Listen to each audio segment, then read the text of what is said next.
I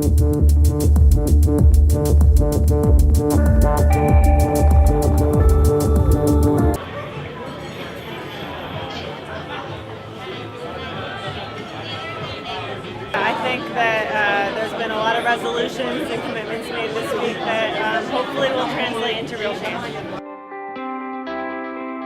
I think it's always relatively easy to reduce your carbon footprint, making the kind of big choices. Now, the key point though is making things that are economically beneficial and make you feel good about it.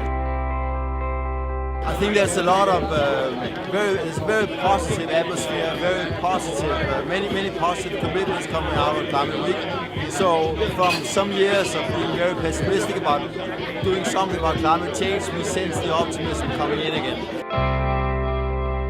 The reality is, many of them who should have been here weren't here. But I'm optimistic that a deal can be done.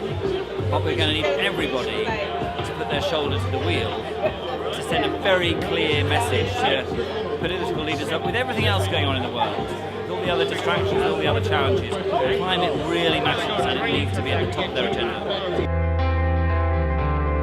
It's sort of like, you know, Sisyphus reaching the top of the hill and the boulder starting to roll down the hill because of the climate march, because of the divestment from the Rockefeller Fund, and many small stories that we haven't heard about so far.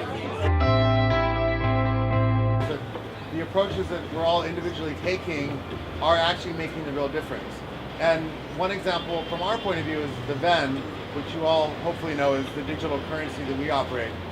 And in the first 7 years that we've been operating VEN, we've been telling the story of new currency and backing currency with carbon. So as the currency grows, we can make investments into carbon assets. I think it helps build momentum.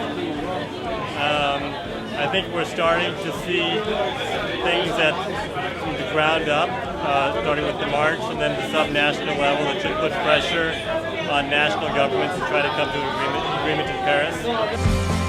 It's a discussion that's going on between governments and big corporates that is not relevant to all of us.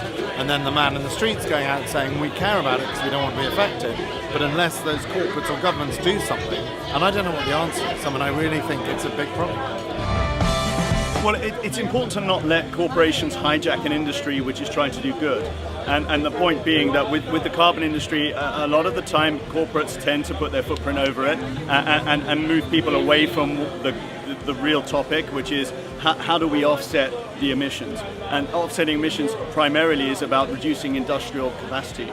So how do we do that? Only governments can do that. Only governments can come together and make that happen. And if that's not Kyoto, if it's not New York right now, then it has to be Paris. If it's not Paris, it has to be the next great meeting. And as I said, it's not something that happened overnight, but it will be the road to Paris is the road to where we need to be in the future.